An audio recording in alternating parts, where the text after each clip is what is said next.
We're on, y'all. So, good evening, everybody. Thank you so much for coming on this lovely night. Finals week, blah, blah, blah. So sorry to drag you out from the stupor of all things academic. So, you're in for a treat tonight, and that means that you will be hearing a lovely published author, and then of course yourselves. The sign-up sheet is right there next to fabulous Chloe, who is still thinking about her reading, and I'm going to force her to read tonight. Yay! Because that's what I do. So, on this very special evening, the last one for the year of 2013, that is just so strange. The year is also over. I would like to start with some freebies, right? Yeah, correct? All right, so if you really do want to plunge into both art and fabulous literature written by some of your colleagues, then go ahead and grab one of the last year's, which are edition of Scribendi, the Utah State University English Department run creative writing contest winners. What's so hard about contest? Because it's competitive, that is hard. Okay, so in any case, so that also means a reminder that the deadline is usually very, very early on in the semester, like the beginning of February. Yeah, right? February 4th. 4th, exactly. Yes, if it's your birthday, maybe you will remember. So, well, thank you for laughing. Well, we have the usual categories: short story, poetry, and prose. Yeah, so creative nonfiction. Yeah. Thank you. The fourth genre. Okay, all right. That's what we love about Brian. He just has this distinctive laugh, and if he doesn't laugh, it's like, what did I say wrong? I'm not funny anymore.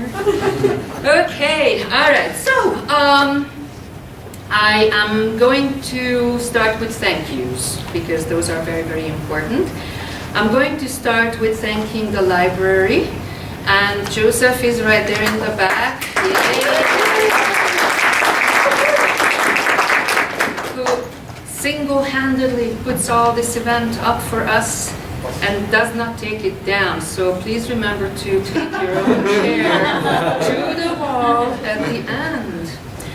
And of course, there are many other people to thank, and that includes, I'm just going to go for the past. Some of you, many of you, have been coming to Helicon West for how many years now? Like, what is it, a decade? 8 years? Oh, wait, in 2 years, it's going to be 10.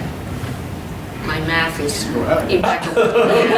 Okay, so thank you so much for that. And that you know that we have open mic at the end of the main event, or after rather, the main event, and you're absolutely invited and asked to please sign up. You have 7 minutes, and you just read whatever you have for us to read. But at 7 minutes, we will very politely just start the music, like at the, no, there is no music, we're not that elaborate, but we will start clapping and saying, oh, bravo, bravo, and off you go then. So, we're just a good crowd. So, yeah, and more people to thank. Going into the past, like I said a moment before, Mitch Butterfield, who used to do the sound, you no longer do it, right? That's okay. No, we still remember. That's we falling microphones, though. Yes. Yeah, those were the days. Thank you so much, and we will never forget. Okay, and of course, last but not least, and I was just dragging this out, for effect. Okay, Star. Thank you so much for everything.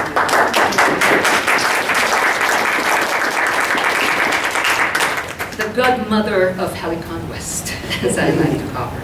So, in any case, thank you. Yes.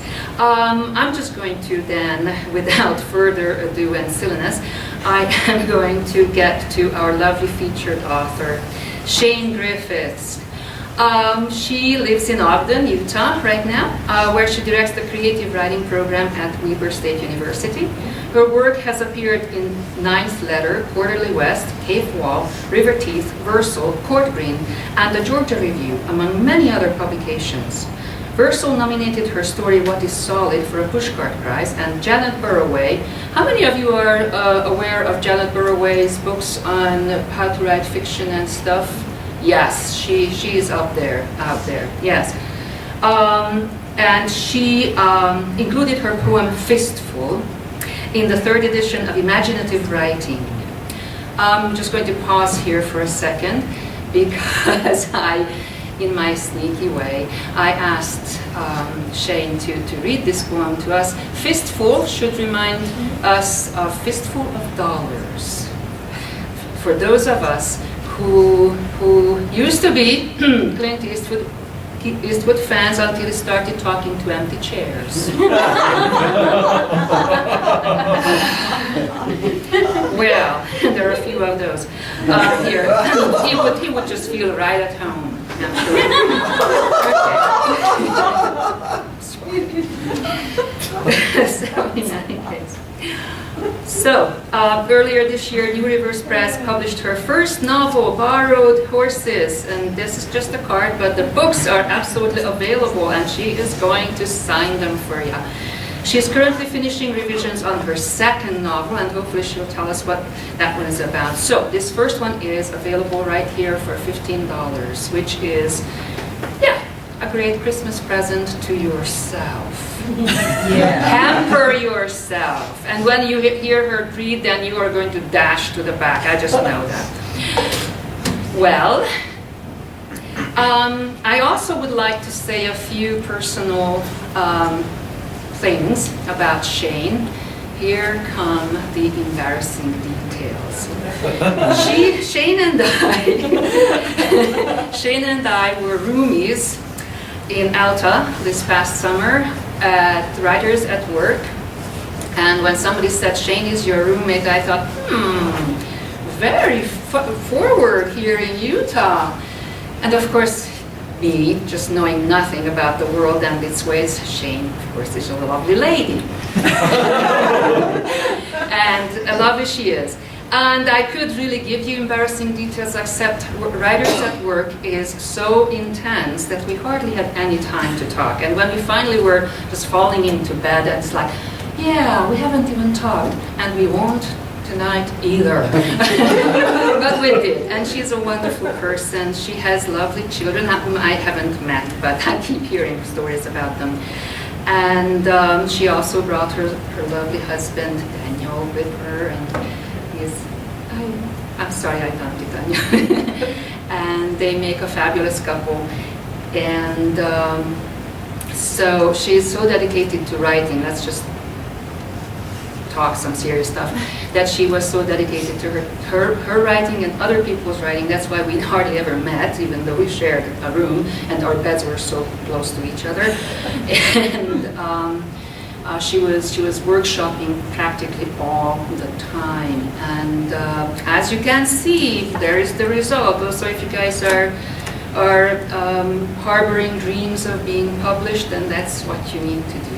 You just have to be working hard at it. So it is my great pleasure to introduce somebody who is absolutely committed to not just the art and craft of writing, but to her students. And I just know that from the way she spoke about the program that she heads down in Ogden, and the way she speaks about her lovely students. So please welcome Sian Griffiths.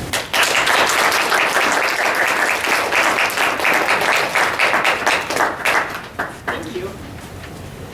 I don't know if I can live up to that introduction. Now the bar is set. No embarrassing details, so. There were a few midnight chats, as I recall. Yeah. When we both were like, we have got to sleep because we've got a workshop tomorrow. And Yeah, talked yeah. anyways. It was really lucky. I mean, both of us said, yeah, give us a roommate. You never know who you're going to end up with. And it was a lucky, lucky day because we ended up with each other. All right.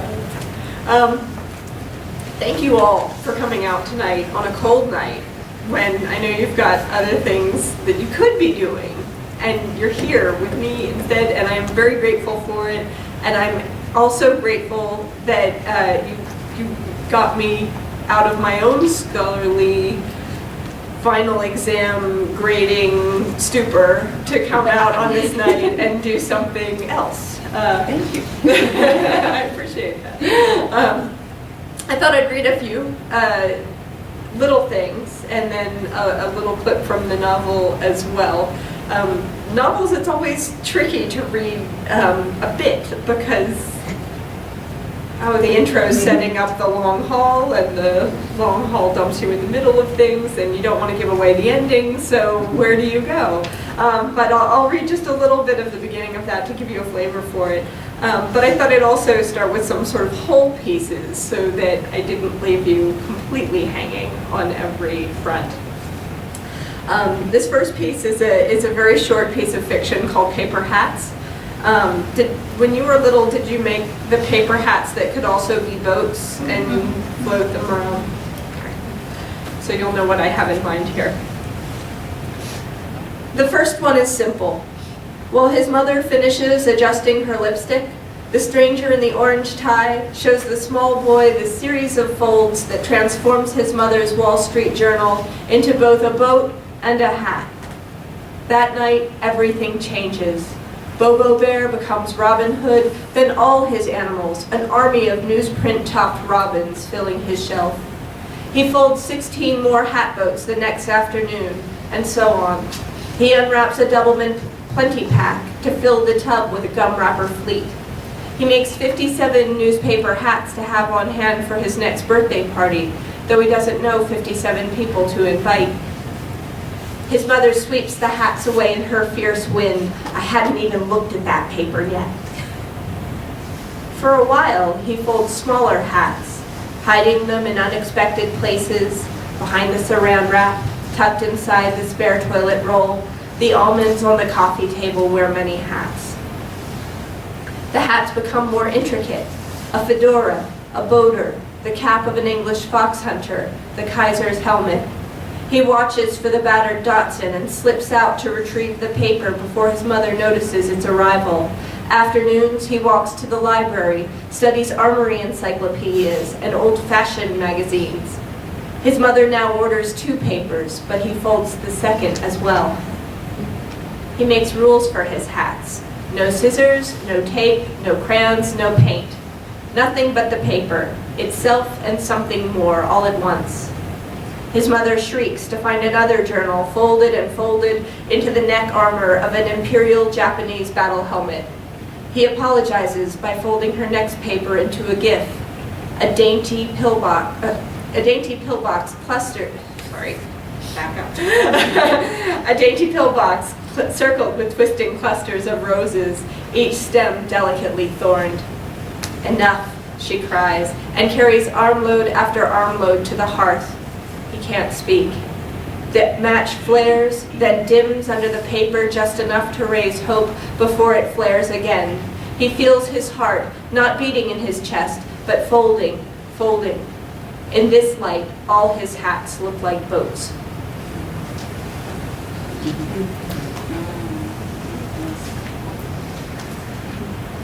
So by request, Fistful, and as Susan said, Fistful it is inspired by the Clint Eastwood movie Fistful of Dollars, and actually the whole Man with No Name trilogy. And I wrote it as I was in the process of working on this book because I seem to have a hard time staying totally focused on one project. Every once in a while your head needs a break and to go somewhere else. But into a related place, as it turned out. The book is set in Idaho, and I made the decision somewhat early on that that it must be then a Western, even though it was different than a lot of other Westerns that I'd read. And therefore, that the main character, Joni, should be an Eastwood fan, which is a perfect excuse to do research by way of rewatching all the Clint Eastwood movies. So, Not bad. and I forgave him for his chair speech, even though I know nobody else did. Yes. I still We have no So this is Fistful, and it takes its epigraph from A Fistful of Dollars, in which Clint Eastwood says, "The dead can be very useful sometimes." Sometimes it's all about how you wear your poncho, or the layering of dust on your boots, or how you sit a bucking mule while 5 men scoff from a high-barred gate. Where words unhinge from speaking mouths, it's useful to be the man with no name, or the dark-eyed woman clamped in a locket that laments its own opening. Engineer the corpses and the dead are only sleeping, secrets ever burning on their cold, parched lips. All the Winchesters, all the Remingtons, all the 6 guns unholstered in this border town are not enough to kill the dead. Their secrets hide in the sheepskin vests of the nameless living. And I thought I'd read one more poem. This one also written while the book was in process, because I figured set the stage. But for years I rode horses, and well, one horse in particular, who was my boy Killian for years and years and years, you know, did everything I could to keep that habit going, whether that was, you know, mucking out barns in exchange for a room in the back of somebody's house because I couldn't afford both rent and horse board, or, you know, whatever you need to do to keep that going. And as he got older, he stopped being able to do the work that we've been able to do, and yet, you know, there's a long retirement where horses don't cost any less, even though you may not be able to get out and do the work that you've long done together. During this time, he accidentally got wrapped in a hot wire fence that thankfully was turned off, but the wire cut deep into his hock, and he was pretty severely injured. We were lucky in the fact that he didn't go into the tendons or the ligaments, at which point they, you know, the news is grim, put them down. But instead he had just a really deep wound, which required like a 7-layer bandage that needed daily and then every other day and then every few day changing. And as I was changing it one day, weeks into this, I noticed that it was getting this rather ugly scar. And I don't know how much you know about the way horses heal, and I won't go into too much gruesome detail here. But when a human gets a cut, we tend to seam up, and you get like this little scar that looks like a line. But when a horse is deeply injured, rather than the skin pulling together, it builds new skin from the outside, and it looks like it's sort of bubbling up, and they call this proud flesh. It doesn't have any nerve endings in it, so you can actually sort of shave it back with a razor, and it will heal cleanly. And so he was developing proud flesh, and I called the veterinarian to let them know, and they said, and at this point I'm already charged up to here and in grad school, which is not a good combination, trying to fix this injury. And they said, well, we could come out and take care of this, but if you have a razor, you can do it yourself. So that's the setup for this poem, which is called Proud Flesh. It takes its epigraph from the Oxford English Dictionary: proud flesh, overgrown flesh arising from excessive granulation upon or around the edges of a healing wound. Outside, the sun illuminates pasture grass, blade veins dark, stretching tall to roughed clip edges where horse teeth have been the only scythe. Inside, in darkness, the stall walls painted black offer no reflection of the outside light. By the single incandescent bulb caged in wire above the barn's rough door, I, razor in hand, shave back the new-grown, exuberant flesh off the leg that never did hold still. It quivers, blood running in thick tracts from hock to hoof, The shadows of wire stripe us in darkness. Against every equine instinct, he does not kick. This is what love is.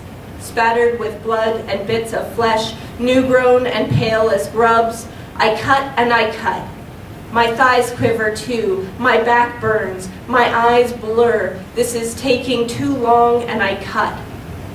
Scars are thick-skinned, brutal, binding. I cannot let it end this way.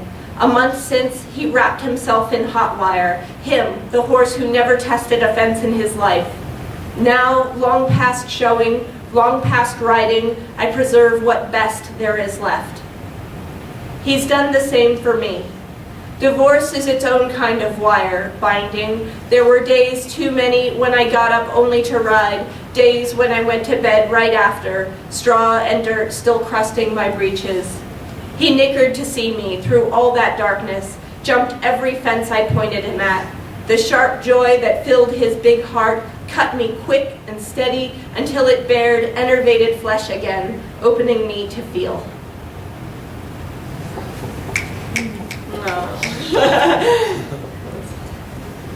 He was a good boy. So I'll just tell you a little bit about the premise of this book. When people ask me what it's about, I say, well, it's a revision of Charlotte Bronte's Jane Eyre, which is my favorite ever book, except it's set in contemporary Idaho, and I kind of switched the genders around so that the main character is a female version of Edward Rochester, and all of this gets really confusing really quickly. That is not the way to do a book pitch. That's how I think of the book, but you're supposed to do it like in the when formula, right? Like when such and such a character faces such and such a problem, they're launched on a journey where they learn whatever. And so when Joni Edson tries and fails to ride for the U.S. equestrian team, she returns home to Idaho where she tries to discover a path back to some form of glory. That's the better pitch. I'm still working on it.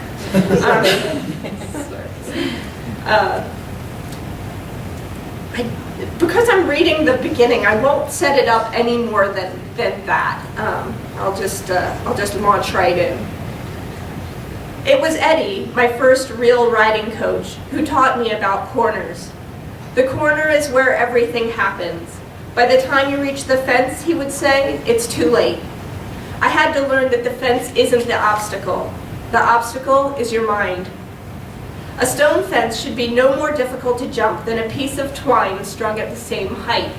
Yet stone looks taller, and it's too easy to imagine its edges stripping your skin if you fail. These thoughts suck a jumper down, amplifying gravity. The trick of jumping a fence, any fence, is to convince yourself that the fence is an illusion. The jump is just another stride, taken with the same rhythm and tempo as the strides before it and the strides after. If the rider believes it, if she keeps her eyes focused on the horizon and her mind on the cadence of strides, the horse too will forget that the obstacle is solid and looming and will allow himself to clear it cleanly in one magnificent thrust of haunches and tempo, tempo, move on. Corners make this possible. In the arena's corner, the rider must both urge and check her horse. A slight pressure from the rider's legs, a fluid pressure in her hands, a confident, open chest and shoulders ask the horse to condense and collect his power. He'll bring his hind feet underneath him, coiling his body like a tightly wrought spring. Everything comes together. Not only the body collects, but also the spirit. Everything pulls in like water, like the tide preparing a wave. His forehand lightens and gravity loses its pull.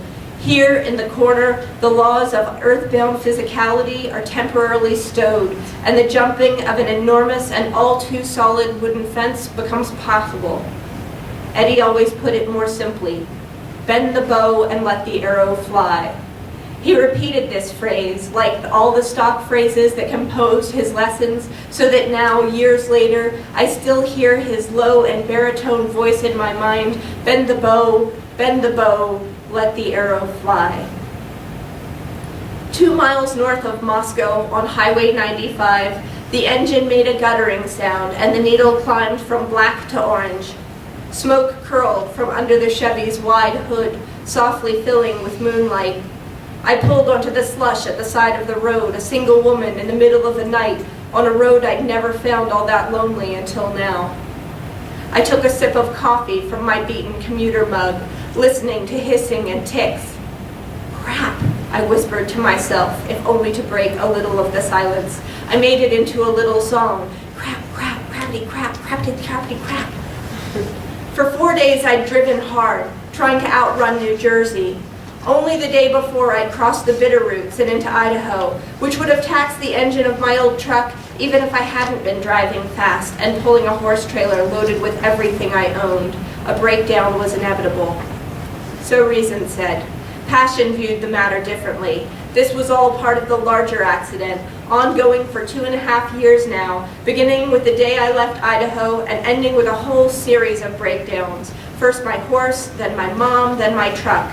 Or maybe it started even earlier than that. Maybe it started with Mom's first episode. Maybe it started in elementary school when I first met Mouse. Maybe it happened too far back to remember, on that long-forgotten day when I first saw a pony and wanted to ride. I shook these thoughts away, zipped my checkered hunting jacket, and pulled myself out in the cold. Self-pity wouldn't get me anywhere. I popped the hood, let the warmth of the engine wash over me. The highway was black and my flashlight was in New Jersey. Khaki, the barn manager, had used it to find her Leatherman in the hayloft, and I could still see it among the clutter on the workbench, a pulled shoe thrown across it and a bundle of baling twine underneath. I scanned the horizon for the promise of headlights rising from any hill, but the darkness was complete. My feet breaking through the crusting slush was the only sound. It was a night for chainsaw murders and for women never heard from again. I finished my coffee, watching the wafting smoke turn spectral in the moonlight. The Happy Camper Motor Lodge was a couple miles south. They'd have a phone. I started walking, trying to whistle and make light of the situation. The last time she drove a car, my mother nearly killed me on this very highway. I'd known this road all my life, and it had never been more deserted. November was too cold for crickets. No nightbird shadowed the sky. No mice scavenged the fields. In an hour, the bars would close, but the drivers that would come then would likely be drunk. I was 100 yards from my truck when headlights shone over the hill and leveled. The wind rose, its deep, cold breath burning my cheeks and lifting the hair from my neck. The headlights traveled direct and steady, not wavering with alcohol or exhaustion. Without another thought, I raised my hand and waved. If you'd asked me who I hoped would rescue me, I would have requested a farmer, middle-aged or older, sensible, slow to speak but quick to lend a hand, a man raised on the code that you help your neighbor. The driver slowed, pulling in behind my battered Chevy in a late model Dodge. His voice, not old, but steady, called through the darkness. Need a hand? I'll end it there, but she's about to make a terrible mistake.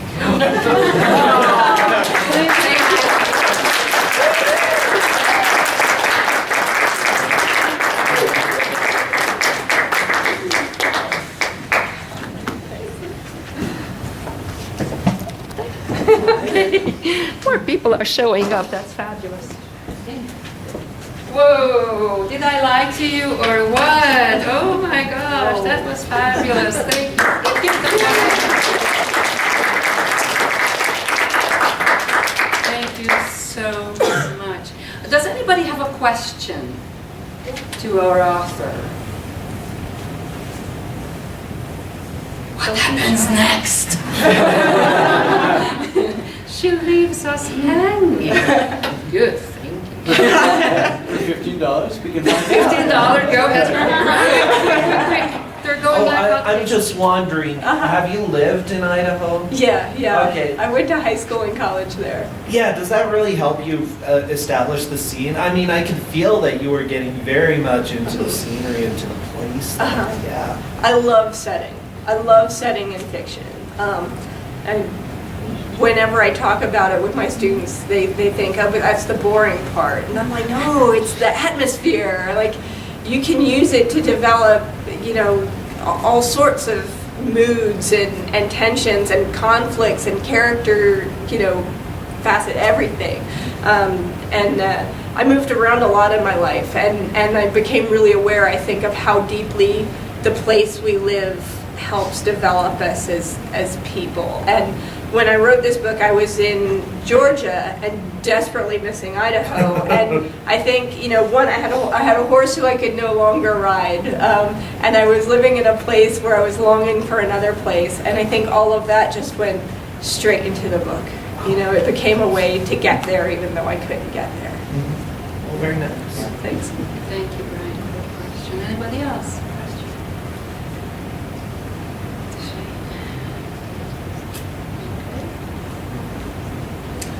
If you think of something, you can Oh, always yeah, ask. don't be shy. So, should she take up residence by the books, maybe? Okay. Shane, if you didn't mind. And, yeah, so, and you know that during, if you're a reader, just please remember that it's really open mic. And it's open to the, the public to move around, get some coffee, water, milk or something. Cream, if you're. The creme de la creme, y'all. Okay, so you just go get it. Whatever is in that container. Just tell us. And you can buy a book during the open mic and Shane will sign it. Yes. Okay, by the way, as I was listening, and those of us who are denizens here, or frequent flyers, or whatever you would like to call yourself, without embarrassment, don't you think that Shane's book is almost like an echo to Eric's? Eric, what is his last name? Eric Bishop. Thank you so much. Yeah, I'm not doing well on names tonight. Eric Bishop, isn't it? I mean, who was here when Eric was reading, right? Yeah. Right? Yeah, it's just that I thought, oh my gosh, I mean, they could. Yeah, back to back to back to back. Okay, so in any case, yeah, so thank you. All right, so we are ready for our open mic. We have a fantastic lineup here. Now, if you like it, at a sports event, and I'm just going to, are you ready to rumble? Or something like that. I didn't say that. Okay, so we have 8 people who signed up. That means that we have room for more. And if you'd like to still sign up, by all means, just grab the sign-up sheet and be nice to me. Don't just yank my arm out with it. Okay, so how about we are going to welcome our first 3 readers for open mic, and that is going to be our fabulous Aaron Tim, the fabulous Chloe, everybody's fabulous, Chloe Hansen, and the fabulous Amanda. Okay, Luzador? How do you? Luzader.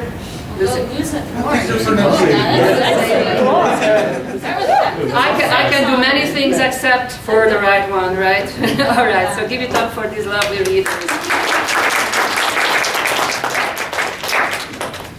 Anybody sign up? Oh, Tim, thank you.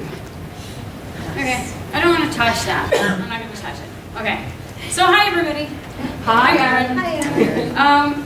So I read, last time I was here, I read a couple of Isaac's poems, and I guess he liked how I read them, so he asked me to read a couple more. So yeah, so these are Isaac's. The first one was called Motor. Motor on a cold noon day, as my father turns over the red F-150's V8, its deep purr breaks the silence of -10-degree air. I hear that deep, oily roar all through Callio until its red flanks rattle into the schoolyard. Dad passes out tinfoil-wrapped burritos, and I hold the silver mummy steaming in my hand. I tear into white flour skin, warm chili sauce drips down my chin, steams on the tips of my mittens.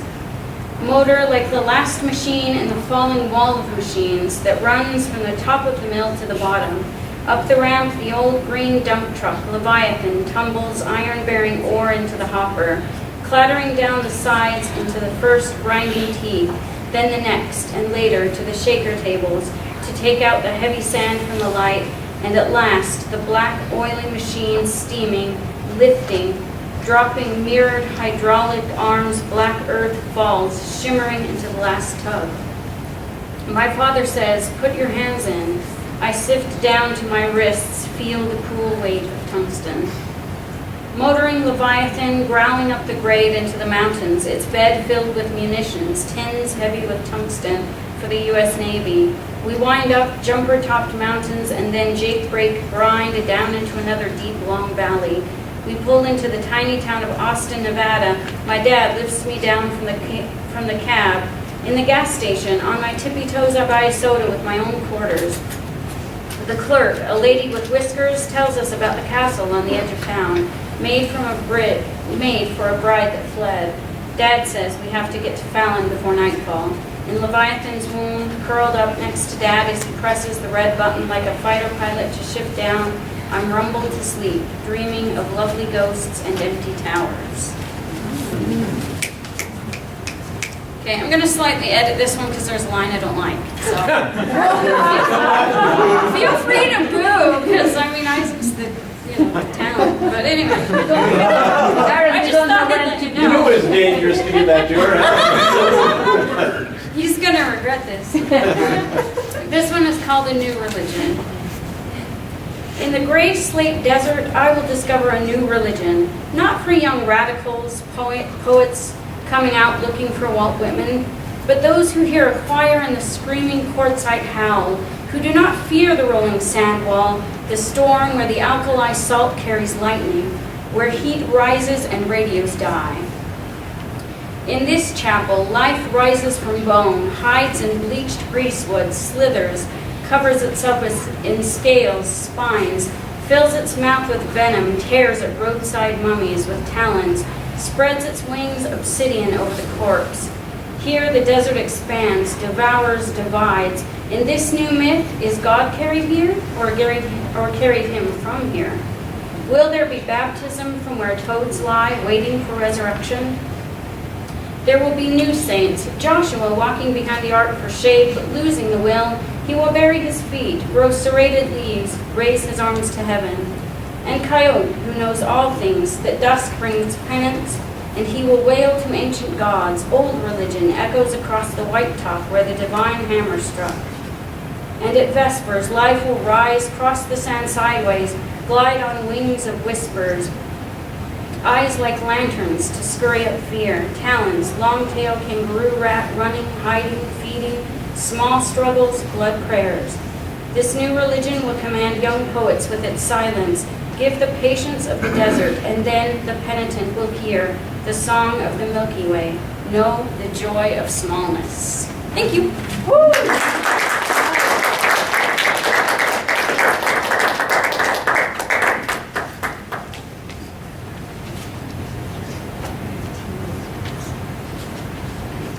Anticipating a longer wait. That's okay. So all of these poems are from a collection I'm working on, and I just realized, even knowing what the collection is about, these are all really heavy. I picked the heaviest, most depressing poems today. Anyway, there's that. So this first one is a little more recently written. It's called Self-Portrait in Shadow.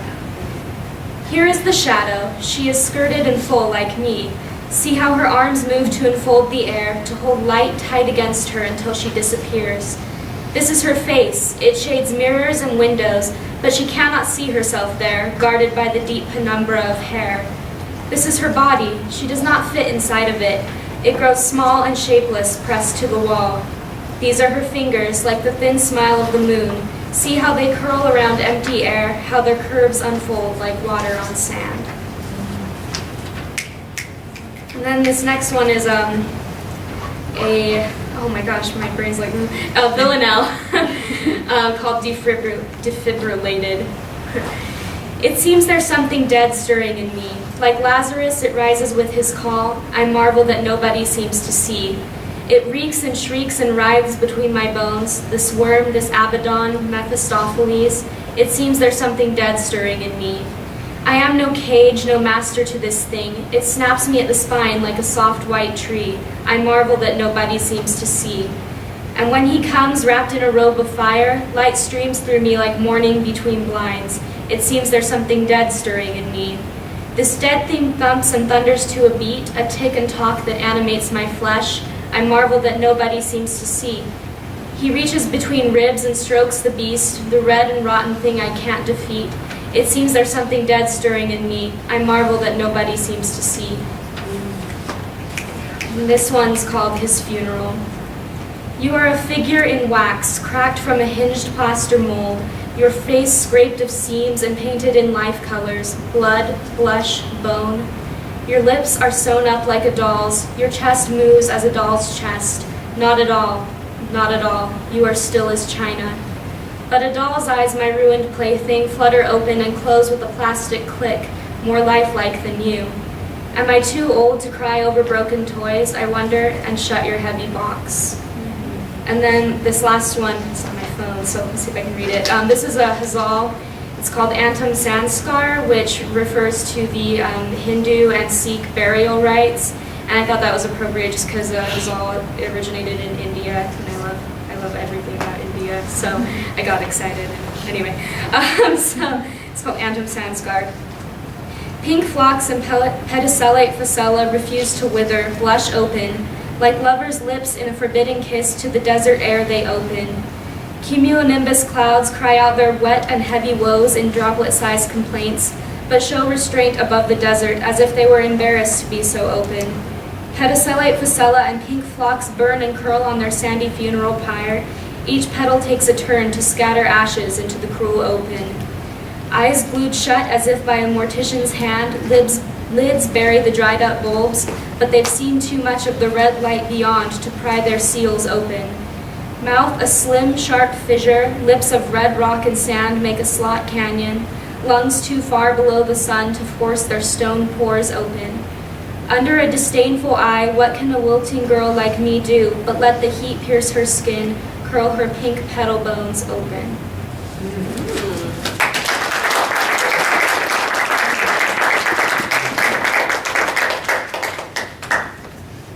I'm sorry for butchering your name. Sorry, Donata Hot Springs. Towering yellow letters spell out the name, like the Hollywood sign. We see it from miles away. Dad pulls off the highway and drives down the gravel road past the RV and teepees. I jump out as soon as he parks. Through the fence at the parking lot, I see the swimming pool below like a huge burrow. People play and swim. The sun reflects on their wet skin. Got the sunscreen? Asked Dad. Yeah, says Mom. My sister Jenny and I race to the office. I won't be 4 for another month. She's 6 and has lost all her baby fat. My chubby legs barely keep up with her. Dad walks unhurried but still keeps pace with us. Mom follows with baby Alyssa on her hip. Inside, I beeline for the stairs down to the dressing room. Hold on, Amanda, says Mom. We have to pay first. While Dad settles up, Jenny and I stare out a window. Kids cannonball into the water. I look at Dad, still talking. I sigh. We finally get our wristbands, and Mom leads us to the dressing rooms where it is dark and smells of mildew. I pull out the t-shirt and shorts I'm wearing on top of my swimsuit. Hurry, Jenny, I say. She's neatly folding her clothes. Should I wear my glasses, Mom asks. Without them, she sees most of the world as moving blobs of color. She pulls them off and studies them. They'll probably get splashed, says Jenny. Mom tucks the glasses in with the rest of our things, then squints as we cross the wet cement toward the pool. We emerge, blinking in the sunlight. Dad, with his M-shaped hairline and farmer's tan, meets us at the door in his blue swim trunks. Swimmers of all kinds pack the place to escape the lingering summer heat. Dad walks past the kiddie pool and leads us down the stairs to the big pool. Through the maze of bare arms and legs, we scavenge for our own blue space in the water redolent with chlorine and sunscreen. We jump in, competing to make the biggest splash. Whoa, that's a good one, Dad says, wiping water from his face. We move to a salmon-colored fiberglass slide about the same height as my father. Mom bounces Liz in the water while Jenny and I zip down the slide and into Dad's waiting arms. Then Dad says, "Come on, Amanda, let's go." I wrap my arms around his neck and he tows me through the water. He weaves between other swimmers, dipping down and raising up. I pretend I'm riding on a dolphin. We approach the deep end and he looks back. "Hold tight," he says. He speeds through the water, then swims back to Mom and my sisters. The daddy ride ends too soon. I want it to last forever. Mom hands Lissa to Dad and says, "Bob, watch the girls. Jenny needs to practice her back float." Jenny's on her 2nd year of swimming lessons. I haven't taken any. "You're too little," Jenny tells me all the time. When they're gone, I go down the salmon slide another half dozen times. Dad holds Alyssa with one arm and catches me with the other. What do you want to do now, he asks. A daddy ride, I shout. Dad hoists me onto his back and I hug his neck. He holds Alyssa to his chest as he strides through the water, but it splashes into her nose and mouth. She cries. Dad stops and frowns. Where's your mother? We find Mom and Jenny by the kiddie pool. Dad puts me in the kiddie pool and says, let Alyssa have a turn first, then it'll be your turn. He turns to go but looks back. Stay right here. Dad waves at Mom to get her attention, then motions for her to watch me. But she isn't wearing her glasses. She doesn't see me, and she doesn't see Dad swimming away. I sit and pout in the kiddie pool.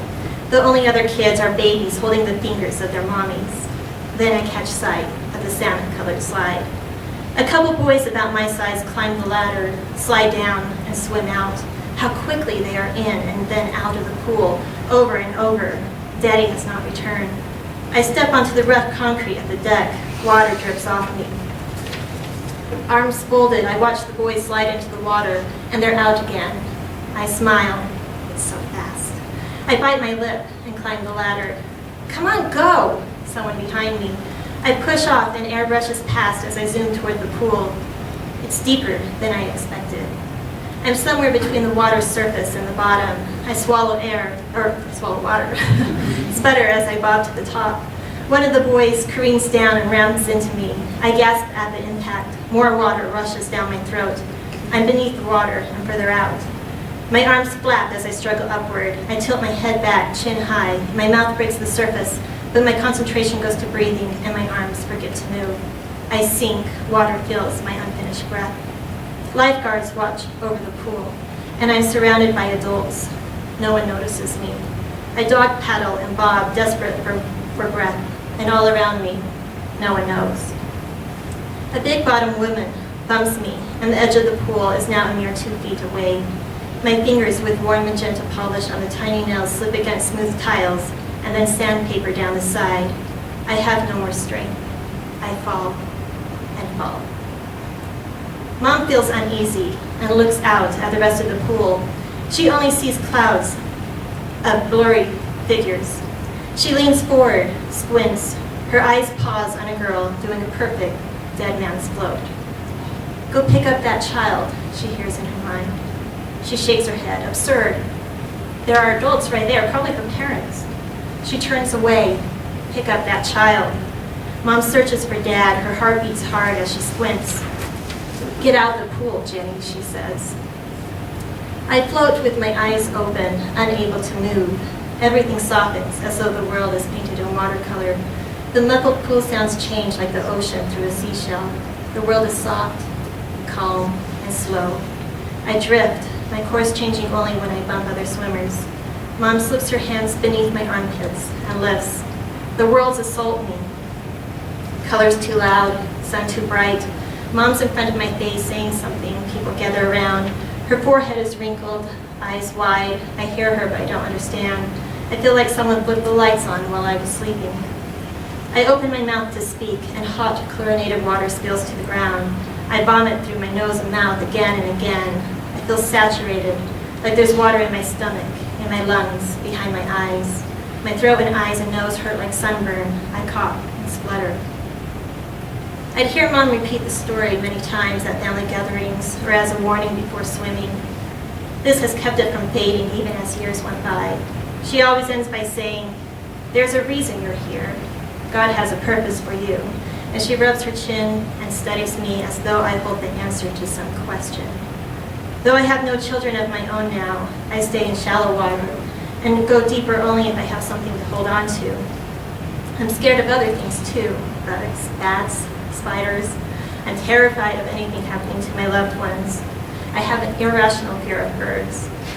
I'm absolutely afraid of pain, but I'm not afraid to die.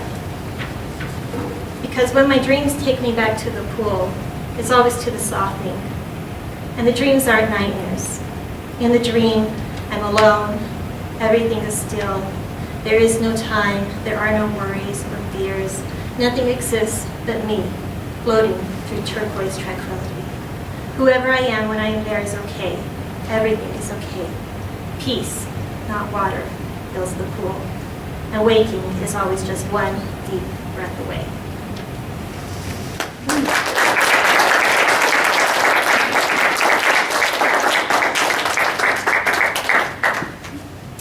Well, I promised you guys fabulous stuff, and what did you get?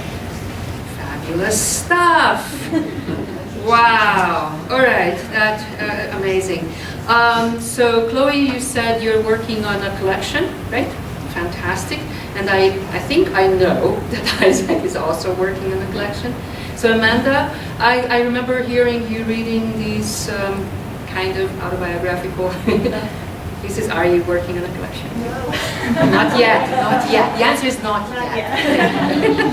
All right, fantastic. Thank you. Our next three readers are going to be Nelda Alt, Lori Hansey, and Ronald Jansen.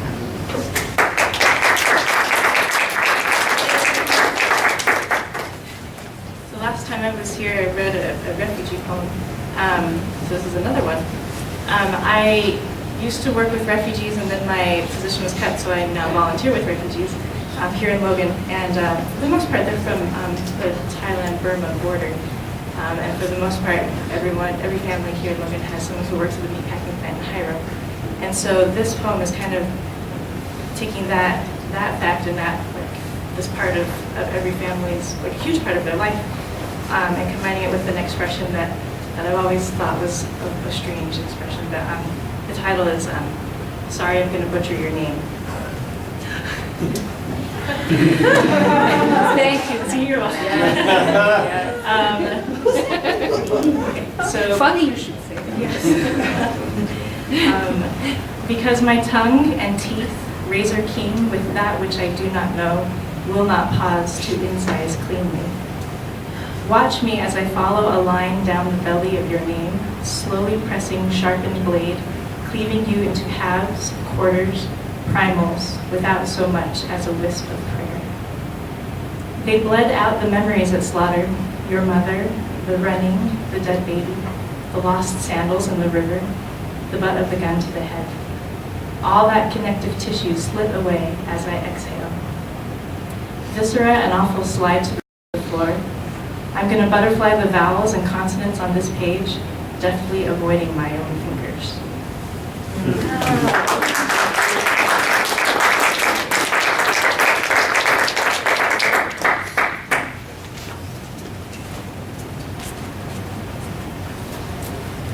Okay, this is my first time here. And I'm going to ask a little favor of you. I've timed this at home. I've got two very short stories, and it took me just barely under 7 minutes. But if the feedback makes it last longer, can you give me an extra 30 seconds or so and let me finish? Since we seem to have none of that for people speaking anyway. Okay, the first one. Beep, beep, beep, or the alarm clock from hell. I am not a morning person. My husband is. He usually wakes up on his own well before his 4 a.m. alarm is set to go off, and he kindly deactivates it so it won't wake me.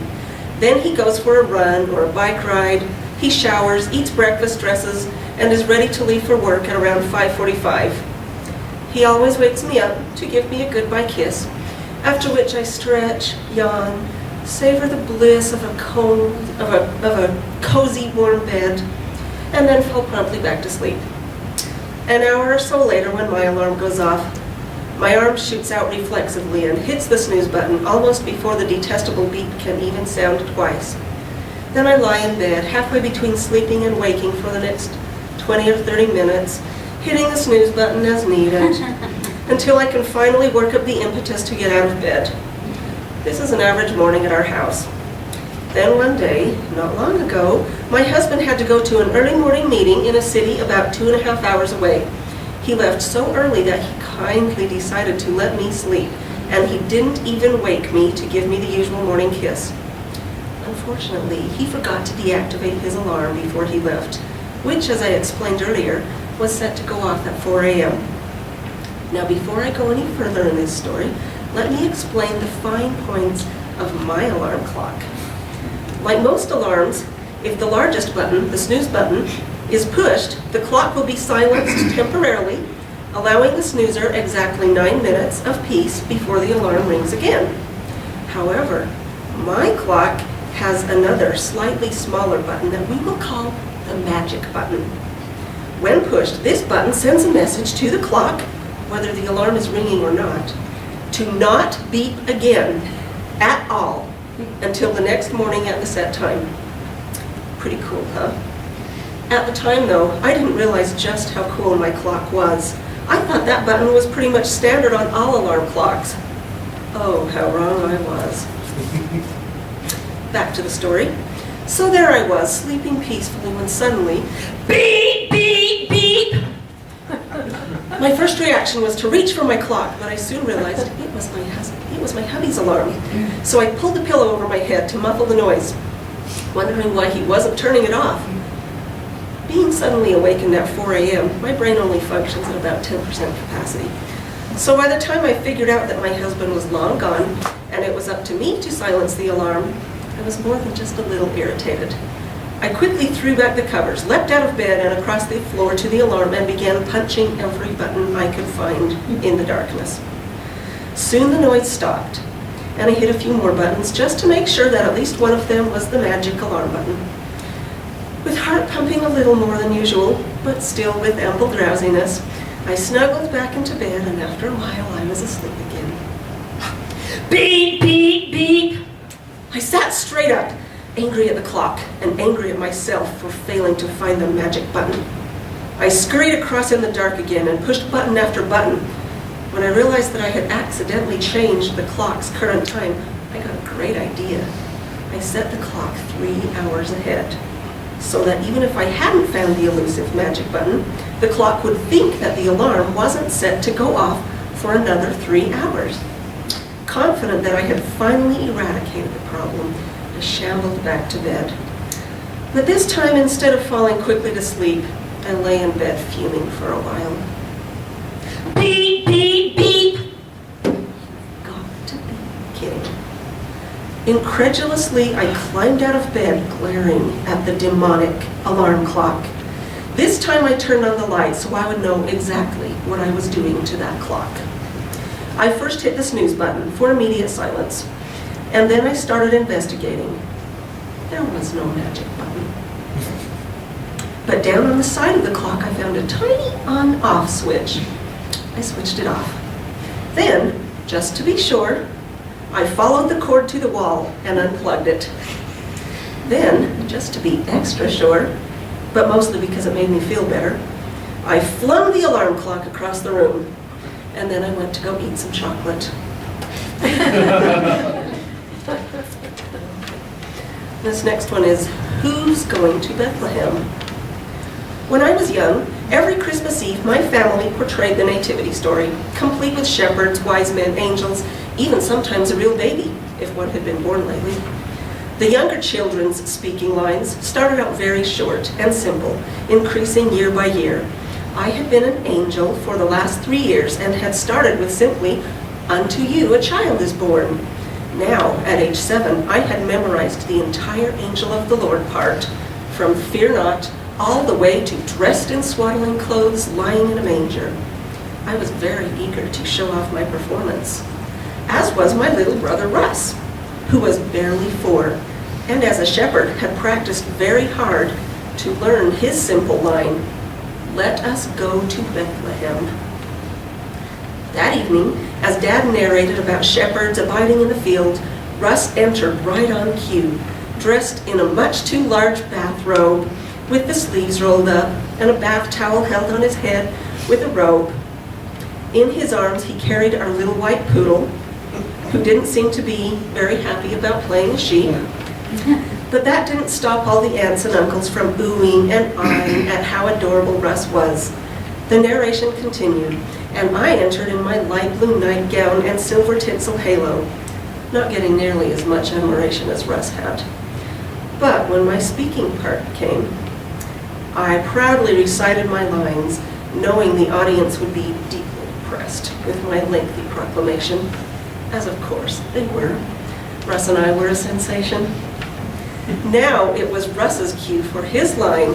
He took a deep breath and went blank.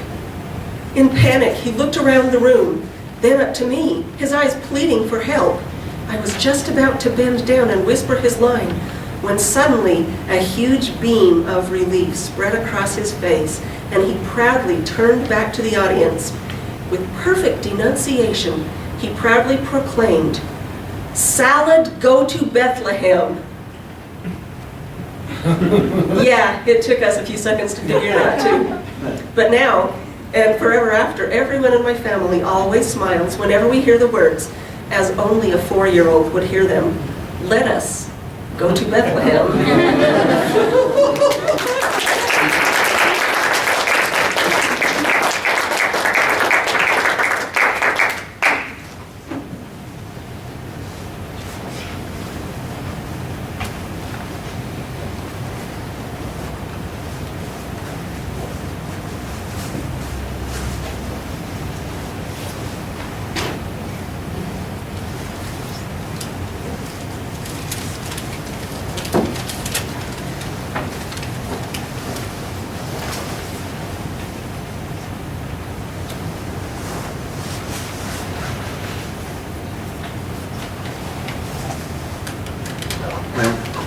Hi, Ron. Hey, Ron. 50. How do you young? I'm birthday number 50. So I love you. Happy day number 50. Days will 10 a month and the years. No matter what. She'll always be my dear.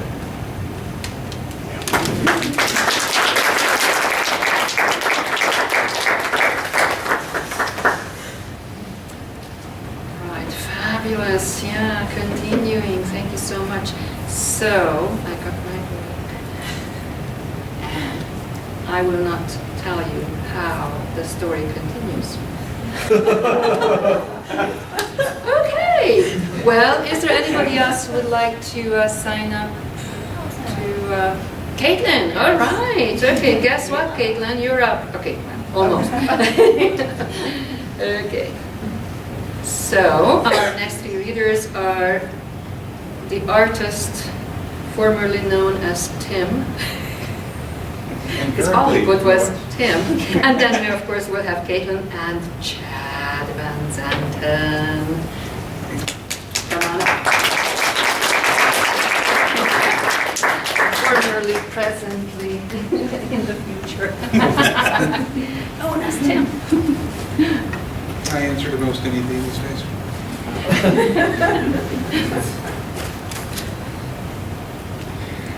Okay, this is just a rant about Christmas. Put us in the mood. I don't think I've ever experienced the magic of Christmas. Not the kind so prevalent in the stories of the season, anyway. No half-naked geriatric ghosts in chains to cajole me into changing my wretched ways. No Christmas angels in search of wings, nor even so much as a flake of miracle snow. I've never sold everything I own to purchase a gift no longer of any use to the recipient, nor received in kind an equally useless gesture. Most of the folks I associate are far too smart for that. I've never come across a freezing girl selling matches, though I'd likely call Child Protective Services if I did. I have met the occasional creepy old man, but no talking snowman, incandescent reindeer, or islands for misfit toys. Even as a kid, I was more likely to be caught trying to trap Santa than to ask him what I wanted for Christmas. And no, I don't mean trapped like some kindergarten version of Mythbusters. Quite the opposite, actually. I wanted to verify his existence, to be his friend, maybe fly a reindeer. Alas, due to the tireless efforts of my grandmother, Santa remained free, though I later made several fond memories with a gentleman by the name of Rudolph. It isn't that I hate Christmas, you understand. I love the decorations, except for the 20-foot blow-up things. Those are a little creepy. I love the music and consider myself conscientious about finding the right gift. I enjoy food, and of course the spirituality of the season is something special, but for most, I think, it's far from the mass market ideal. My own spiritual epiphanies are of a far more personal nature. Traditions remembered as much for the disasters as successes. The annual humiliation of the fir tree, for example, with strings of popped corn and enough erratically blinking lights to cause a seizure, of donning a pair of boots and plunging across the frozen abyss of our yard to our shed, a storage space with no discernible sense of order, as though one of those traitor-gulping tornadoes had struck only our belongings, leaving lawn flamingos, garden paraphernalia, and childhood toys strewn haphazardly about the rickety, or around a rickety ladder leading to a loft where the family Christmas tree lies interned. One year I picked my way past hedge clippers and other sharp objects, and had just picked up the box when, a stray cat jumped snarling out of the box and leapt through the maze like he'd scaled it 1,000,000 times. I picked up the box and retraced the feline's footsteps out. When Mom and I opened it, immediately our eyes began to water as the wretched stench assaulted our nostrils. "Get that thing out of here and squirt it off with the hose," Dad said, making peacicles our first decoration. Once back inside, we had to place the metal trunk into its stand. "Get underneath and guide it in," Dad said. No way, let's just buy a new tree." I begged. "Guide it in," he snapped. Shaking my head, I drew a deep breath, dove into the mass of plastic and pee. "I can't breathe," I screamed. "Get it in there!" "I can't see," I said, shielding my eyes from the pea sickles, which now started to drip. Finally, I felt the metal trunk slide into the plastic base. I promptly pushed myself out from under, ran to the door, stuck my head out for a grateful breath. When I returned to the tree, my sister was busy with the Febreze, my mom making sure she covered every branch. Another Christmas found us sharing stories of my grandmother as we prepared my first Christmas ever without her. And for her funeral to occur, which was to occur later in the week, it was like she wasn't even gone. Or my first away from home, a boarding school Christmas where a couple dozen unruly boys became family and just loved each other, if only for a day. Or the Christmas my boyfriend and I exchanged gifts in a freezing hotel room after being barred from our homes. Or Christmas Eve fireworks over a tropical ocean as Jay and I cuddled together under a blanket on the beach in 65-degree weather. These taught me I could make my own family. Then there was the year that all the nostalgia about being home for Christmas finally made sense as I raced across the continent along that great intertwining American interstate, counting on divine intervention or at least Christian charity to keep me from being pulled over or ticketed. North, then west, then north, then west again, and finally somewhere along the frozen wasteland of Wyoming, my car shuddering in the icy wind, a sense of exhaustion born not only of the strain of 2,000 miles traversed, but the anticipation of how far I had yet to go set in. Dazed and punchy, I began to see lights in the sky and pulled into something which had it been summer, could laughingly pass for a rest area. I got out, waded through knee-high snow to a picnic table, and spent what seemed like hours shivering in fascination at my first ever glimpse of the aurora borealis. It was as though I could feel the energy radiating through my core, interrupted only by a peevish highway patrolman telling me to get on before I froze to death. These aren't all hallmark moments, though. Other things I've done for Christmas include bouncing and tending bar multiple times. The tips are great on Christmas.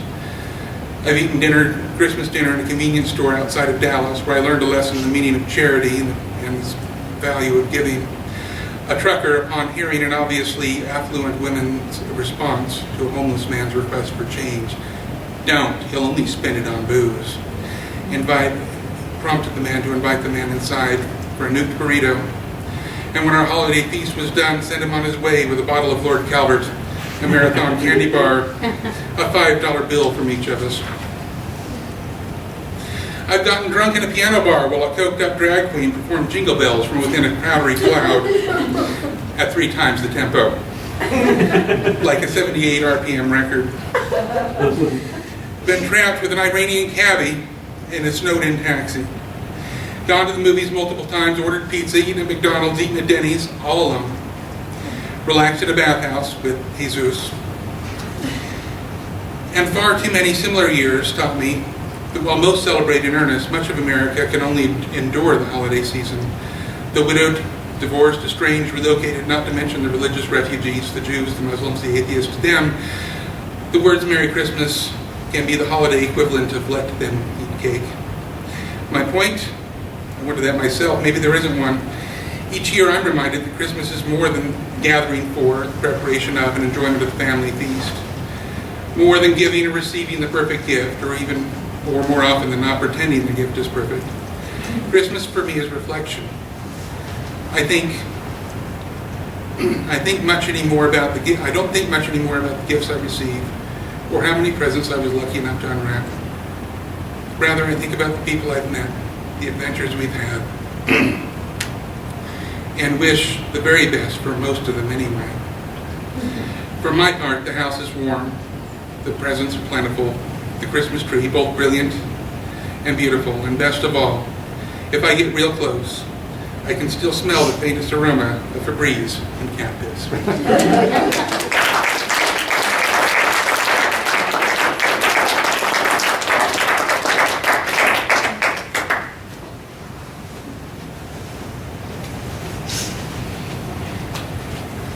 Okay, so short fiction is apparently not in my vocabulary, because this was like 10 pages and now it's not 10 pages anymore. So you get to hear some of it. You'll probably never get to hear something that I've actually written like all the way from start to finish unless it's a poem, so sorry. But okay, so this is part of a short story I wrote. Basically, the protagonist finds herself in a relationship with a person where she knows the ex-girlfriend, but the ex-girlfriend doesn't know that she knows her. So it's super awkward. Okay. It's also kind of depressing, sorry. Okay. Okay. At Max's house, I find traces of Annie everywhere. Her jewelry sits in a white plastic box on the desk in his bedroom. Her socks, purple and spotted and striped, lay jumbled in a half-open drawer. A heel still sits on a wire shoe rack in his closet. I spot knitting patterns and scarves lurking in the mountain of clutter on his couch. When I brush my teeth in his bathroom, her nail polish sits on the counter. A box of tampons hides in a corner. Are all these your textbooks? I asked him one night, marveling at the shelf of heavy hardbacks, chemistry and physics and biology, wood sagging under the weight of all of them. Most are Annie's, actually. Why don't you give them back? I ask, hoping I don't sound impatient. We haven't been dating long enough for me to sound impatient. I want her to come get them when she's ready, he says. The way he talks about her is still tender. I don't know how to take it. I'm used to anger and custody battles over blankets and hoodies when it comes to breakups, not tenderness, not affection. Navigating his basement, letting my gaze glide over the slick tube of mascara on the floor and crumpled shirts I know belong to her is like navigating a wasteland. His basement is a bombed-out wreckage to the relationship, and I tiptoe through it as though I might step on a mine. I want to pile it all into boxes and drop it on her doorstep, not out of malice, but because every sock, shoe, and shirt is a thread that still ties her to him. Every object she's left behind is a possible reason for him to leave. And every time I look at it, I see her, still sad from losing him, and something deep inside, between my ribs and my heart, aches. So Max sent me a message today. I look up from the spot on the floor I've been studying olive group and fix my eyes on Annie. She sits on her hands and describes the text message Max sent her earlier that morning. He just registered for classes, and he said he's in the same school hall as me now. She's already committed the message to memory. Inwardly, I cringe. I empathize with the act of overanalyzing comments too well, but there's a tinge of jealousy, too. I didn't know Max still talked to her. The group leader, young, bald, and bespectacled, leans towards her. Well, what do you want to do with that information? Why is it meaningful? I'm not really sure. It just felt like maybe he misses me or something.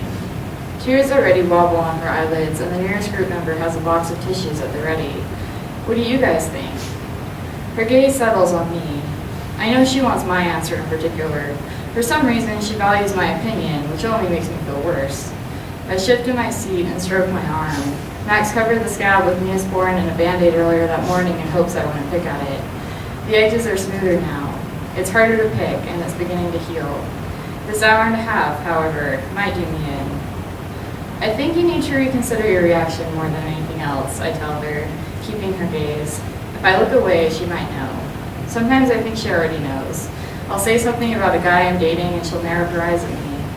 Max says it's just because she's jealous that I have someone and she doesn't, but she doesn't actually know he's a common denominator. I still worry, though. What do you mean? Well, for me, when I hear from an ex, I tend to overanalyze it as someone that I'd like to get back with. A text message doesn't really mean anything unless you take it to mean something. She's silent then, taking in my words. Other people offer their take. Meager, quiet advice streaked with boredom. We talk about Annie's problems a lot lately. I guess it made me wonder if he wanted to get back together, and then it made me wonder if I wanted to get back together. Well, do you? The question sounds accusing coming from me. I regret asking. I don't really care how she feels about the matter. I just want to know if she's a threat. I don't know. Part of me does, but another part of me thinks it's better that we broke up.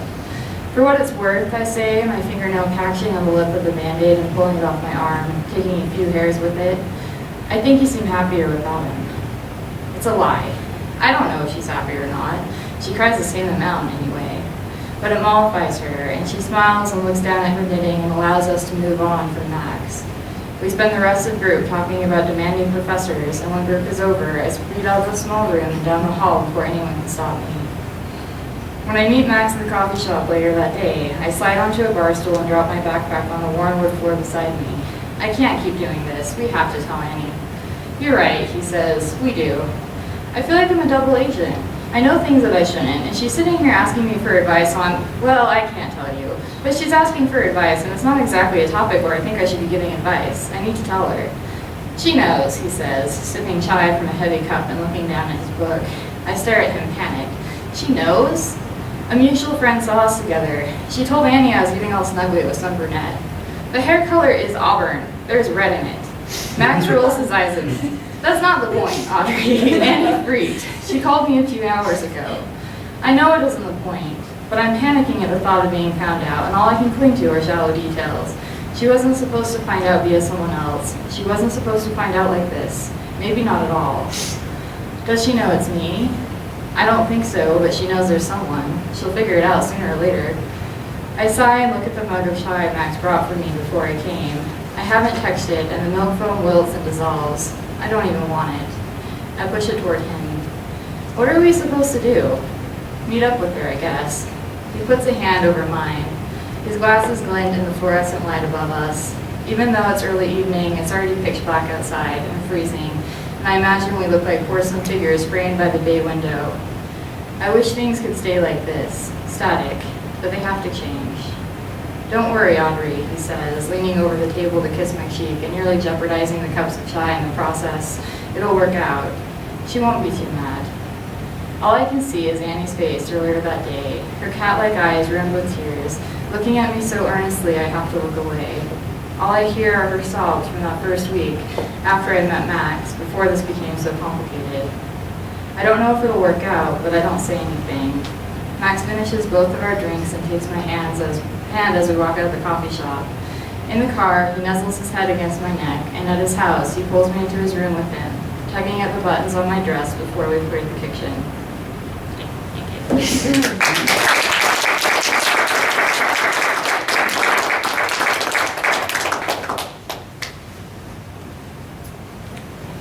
Hi. Hi, Chad. Good, right? Yeah. Good. Now it's my turn. So I've been writing a lot of stuff about fishing this year, and I sat down to write, and I said, I don't want to write about fishing this time. And the little voice in my head said, well, there's really nothing else. Because, I mean, you think about it, there's fishing. And that's it. I said, no, I want to write about love. So I'm writing about love, too. And the voice said, we don't know anything about love. And I said, that's true. But I don't know anything about fishing either. And the voice said, try again. So I wrote about love. And this is, I'm workshopping this, but it hasn't come back from our group. So it's kind of bloody. And it's called Wait for the Answer. This girl is so quiet. You may have misjudged just how quiet she really is. There are things you know about her, things you don't. She listens to classical music. She rides horses. Ambivalent about seafood, trivia mostly. There is one thing you know for sure, that she's quiet. But there's nothing you can do about that. You're out of time. She puts on her coat, and together you go out into the night and the rain in the parking lot. Tonight was really great, you tell her. Really. She nods and grins. That's all she does. The asphalt shines in the darkness like a great spill of ink. You walk her to the car and open the door, and she gets in. Rush around to the other side and you get in. Street lamps glimmer, wet and bleary through the windows. For a few seconds you don't look at the girl. She's there in the passenger seat and you figure maybe she'll say something if you can keep yourself from looking over. But she doesn't. And so you do. And when your eyes meet, she turns away. There's no more than 8 inches separating the two of you. No sound but the rain. It makes a noise like radio static. To fill up the quiet, you begin to talk at her, and you keep talking for a while. Sure got cold in a hurry, you say. It was gorgeous this afternoon. She peers up through the window at the wet black sky as if to confirm this. My stupid car, you continue. It fogs up so bad, I'm sorry. You wipe at the windshield with your palm and switch on the defroster. I have to run the defrost and the AC together when it's like this. That's her. Yeah, when it's cold and wet like this, I have to run the AC. The evaporator fins condense the moisture out of the air like a dehumidifier. It's a trick I learned. See, it's starting to work. There's really not much difference between a dehumidifier and an air conditioner. You're not entirely sure that's true. She laughs. You know of no sound you would rather listen to. Hearing it makes you laugh. Then you both sit quietly again in the watery light as the defroster breathes a rough and continuous sigh. A bead of rain creeps down from the top edge of the windshield, joining the nearby droplets until it becomes a rivulet that courses down and out of sight like a tear. This girl has said nothing and is apparently content to keep doing so. You gnaw at the inside of your cheek to keep yourself from lecturing further on the physics of automobile climate control. Maybe a laugh or a glance from this girl holds more meaning than it would from another. You recalibrate, because there's something you plan to say to her, something heavy. You love the girl. She probably knows, but it's time you said it to her. You rehearsed it earlier so that it would come out right. It didn't go very well. It felt dishonest to manufacture a moment between two people, to force it into the open that way. But you want it to happen right, and so you're gauging the mood, and you want to know how she'll answer. So you're trying to find a place to begin, like a pilot reading the wind and searching for somewhere to land. You scan the landscape of her. You know, I was surprised, you said. I never thought you'd be into a stupid movie like that. She shifts in her seat, or maybe that was a shrug, or some cryptic utterance of body language that you failed to catch. It was fun, she admits. She looks at you. Right, it wasn't too bad. The movie, I mean, it was okay. Yeah, she said. It really was. So, you breathe. Tomorrow. She only nods. But when you look at her, she doesn't turn away. You switch off the defroster, remove your hat, and turn in your seat to face her. Here is what you say to the girl. I love you. I do. And I've been wanting to say it. And you nod once, as if to punctuate it, as if to let her know that you're through speaking for the time being. Or maybe forever. It's hard to say at this point. Because it didn't come out exactly the way you rehearsed. There was something you wanted to say beforehand, to transition into it. There was a cadence to it. But the moment has been created and it begins to unfold around you, and it unfolds around the girl. She played a role and it is still playing a role.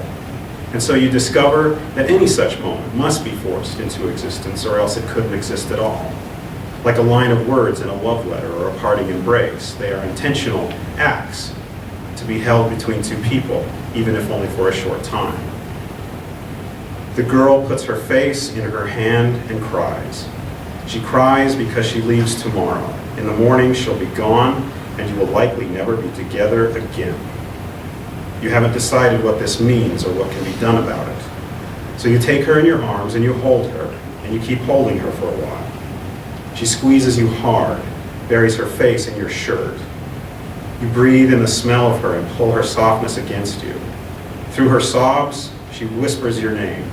and you feel it on your neck. If you lose her, it will be months before you appreciate the cost of it, and the pain will last much, much longer. Some of it will never go away. But there's one more thing you learn in the dim light of that inky parking lot. Love is a girl sobbing on your neck, and the price of love is loneliness. When the girl settles back into the passenger seat, your shoulder is down. She sniffs, wipes her face with her fingertips, and says nothing. All is quiet but for the rain. It streaks the windows. Your cheeks grow hot, and you watch the girl for signs. She sits still, arms folded across her middle. Her back is straight, head tilted forward. On her face, an expression that is neither smile nor frown. You cannot see her eyes beneath her long eyelashes. If there is any signal in her stillness, you lack the ability to infer. I have one in here that is about our little Writers at Work gig that Shane and Susan and I were at together. It was a wild, drunken party with a lot of workshopping. I don't remember that. Of course you don't remember the drunk. I'll go ahead and read 4 poems. I'll take the lead. They're fairly short. They're not too long. Maybe I'll just read 3 also. This is our Christmas present, so you go ahead. Okay, I'll read 3. Read. June 1st. Turn the calendar page to mother hummingbird and chick in green-flecked nest. Open the blinds to early daylight, your own 2 hummers at the feeder.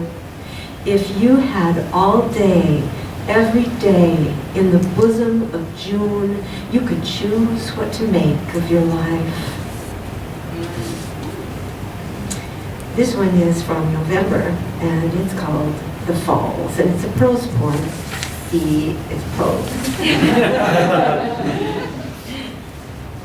With cancer metastasizing in the house, she doesn't sleep enough hours at night, her mind racing forward to an imagined future where pain will be the next thing, where loneliness might end up in her bed.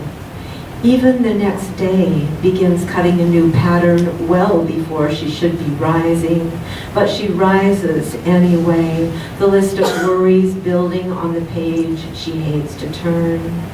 First cup of coffee quells the worst of them, a routine, a ritual, a morning dark and quiet, different from the dark of future nights alone, where fear can knock her in the chest, even as the grief seems all-consuming. She knows when cancer has recurred, its likelihood of worsening is sure. This time her plans must be more detailed, must be thought through thoroughly. But cancer takes its turn, takes its time, takes her life in cancer's own direction. So she gets up, makes the coffee, does the million tasks that force the worry down. Living on hope, she moves through the day like a boat on calm water. The falls, a distant whisper.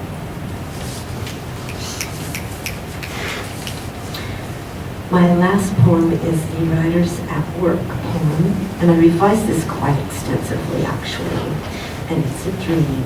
Alta.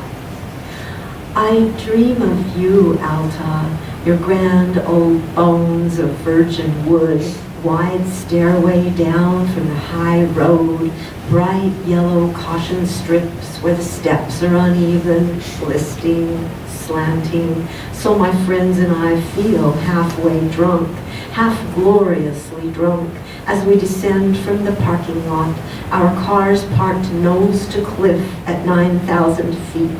The ski lifts closed for summer, so we get you all to ourselves, your quaint rooms, your banquet hall, your decks and porches. One leap could land us on the next peak. I dream of you, Alta, the hikes we can take between meetings and meals. I dream of the posh auditorium, which you do not have, full of all the people I've never met before in your graceful old accommodation, aging, they and you and I to an understanding. You may not be here next time. We may be gone by next year. This keeps me dreaming of you, Alta, there among the cliffs and glacier lilies.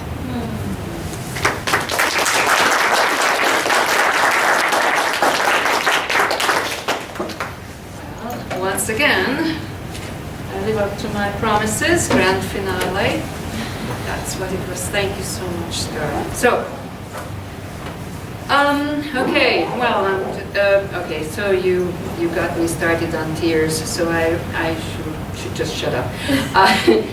Is January 9th our next one? 14th? Or 14th? 14th. Something like that. Listen to Star. Don't listen to me. Listen to Star. Let me look. I'll let you look. Hold on. I'm looking. I have the black book crammed in here with Shane's book, which I'm going to read tonight, all in one night. We have a few more books available, I'm just y'all. going to read and read. Read and read and read. Let me find Helicon West in here. And thank you so much, Star, for those words. Now I can finally talk, but not for long.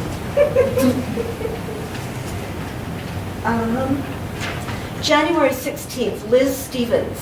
Whoa! Oh, okay, you are in for a treat again. Liz Yeah. Stevens. What prize did she win? It was a huge prize. A pretty huge prize. That's all we remember.